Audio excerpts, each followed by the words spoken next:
All right, everyone. Welcome back to PJ's Rusted and Busted Garage 56 Revival. I did do some cleaning on it. As you can see, I did all the windows, washed down the interior for the most part, what wasn't falling apart. I vacuumed it out, pulled out an old seat cover that was on the front and the back. I didn't get the back piece here done. It was actually a pretty nice cover, so it was done really, really well. Had the clips underneath, so I imagine it was done professionally or somebody that knew what they were doing other than me. Again, I am no professional. I had tried to video it, and the videos didn't come out very decent. I was trying to edit it, and that didn't come out very decent. Unfortunately, I wound up deleting them while I was trying to edit it. I'm not for sure what I did, but they're gone. So here's the final. Uh, yeah, there went the brain again. But this is what I got after I got done. I washed it with just some regular old dish soap and hot water.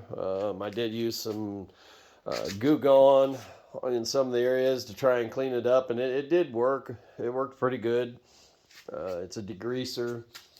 I used some mean green and actually did use Rain-X for the windows once I scrubbed them with soap and water. Did clean up a lot of the stainless around the windows and uh, I guess that's chrome, but I did clean while I was there. The dash, it was dirty. I did have to do some wet sanding over here because it didn't want to come very clean, and I didn't like the end result of it just washing it, so I did do a light wet sanding. Then I came back in after that and I hit it with some Blue Magic metal polish. I did get in there with the buffer in some places. Some of it I couldn't reach with it safely. And um, let's see if I can get my light to turn on here. Yeah, there we go. You can see this area over here still isn't done. I haven't got to that. I want to be able to get in there and really clean on it and then polish it up. But you can see there, that was my test spot. I did right through there to see what it would look like. And then I went over and up. And then I just went ahead and just kept coming. Um, it looks good. I really like the outcome. The patina, it just radiates the age of the car. It just comes out. It's going to match the outside beautifully.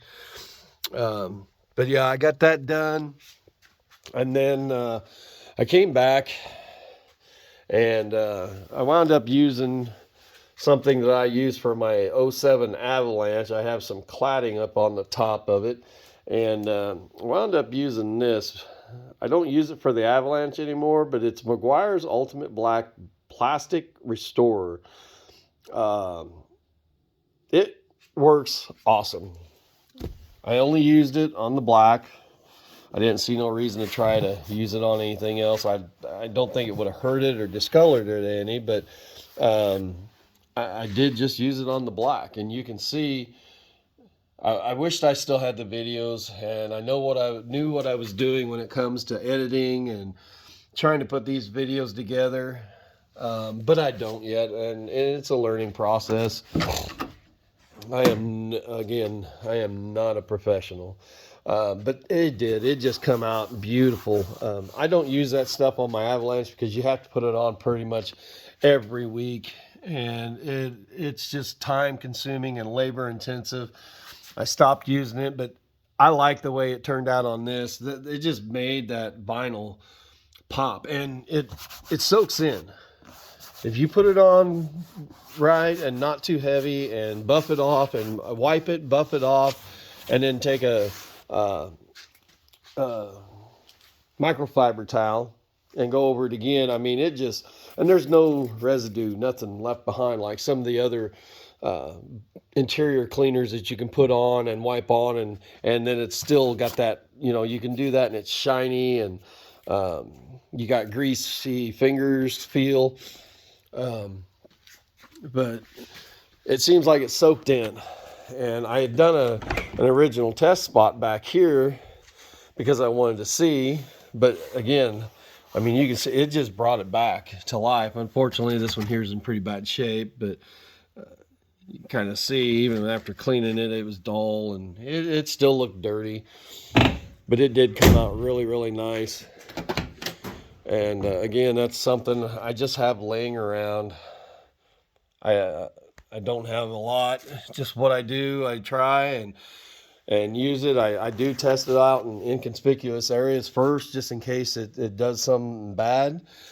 But in this case, what I did today really, really did come out really good. So I'm impressed and I'm happy with the results. Again, I got more cleaning to do. I do plan on buffing on these and getting them clean, but I believe whenever I do take these off for whatever reason and I'm ready to do it, it probably won't be at first, but I think, I don't know, what do you guys think? I'm thinking about having them powder coated black. Um, I don't know. I think once I get it off and I do the same thing, I clean it really good and then I hit it with the buffer, it's going to be that same patina, and I think I'd like to keep it that way. My buddy, he loves stuff powder coated, and he's like, oh, you got to have them powder coated, but I think that'll take away from the originality of the car by doing that, and I'm trying to not do that. It's already bad enough. I'm going to have to replace some windows. This one for sure. The front one, it's got some bad cracks in it. And here in Illinois, you'll get pulled over, and they're not pulling you over because they like your ride. They'll give you a nice big old ticket for that, even for the rock chips and stuff. So I know that one will have to be replaced eventually. This one, it's got a small crack in it and along the side, but it's fogged, so it's kind of faded, and I'll probably have to have them. So I'm figuring the front three main windows and probably the wing windows, maybe. I don't know. They're not fractured or chipped or anything like that. They got some spidering in them and some bubbling, but that's it. The back ones, I'm going to leave them alone for right now. It's more of a safety thing that I'm going to fix. If I can't see out of it, or it's cracked or chipping, it's gotta come out. There isn't no ifs, ands, or buts around about it. And believe it or not, that is all very good and clean. That's just the fog from around the spots where it's fractured or cracked. But anyway, this is where I'm at. I just wanted to keep you guys up to date. And again, I wish I could have showed you the other videos, but I think I did on my last one. I maybe talked about getting in here and washing it and cleaning it, and you can see how dirty it is, and you can actually see where it is now. So hopefully you guys like the progress. I know I do. I'm on still on nights. I will be till March, I think. So my days and nights do get mixed up, and I apologize. And my brain and my mouth connectors don't always work like they're supposed to, and I spit out the wrong things, or I sit and think about what I'm trying to say. But yeah, I'm happy with it. I don't know what the next video will be. I kind of do this at the spur of the moment. I come out here to the garage, warm it up. I sit and look at it. I start messing with stuff, and I just go from there. So still working on the transmission. It still only goes in reverse. I haven't found too many people that know much about the 4-speed hydramatics. I still haven't taken the brake master cylinder off. I think I can get a rebuild kit, hone it out. Whenever I do that, I plan on recording it and showing how I'm doing it, what I'm doing, or whatever. I did do some research on how to do it properly. I just have to have the correct tools and equipment to do it. And whenever I have that, I'll do that also. But I don't know. It just depends on what I get to. If it was going to be warm, which it's not anytime soon, they're talking about blizzards type weather, 50 mile an hour, -2 degrees. So I'm definitely not going to be out in my breezy garage, even with my heat. It's not going to be very comfortable, and I'm definitely not going to be washing on the rest of the car during that. Um, so I don't know when my next video will be, but you'll know whenever I throw it out. So happy holidays to all you guys and gals. Enjoy your loved ones and family. Um, enjoy your classics. Do whatever you are if you're working on them. I hope everything turns out for you. And we'll talk to you guys later.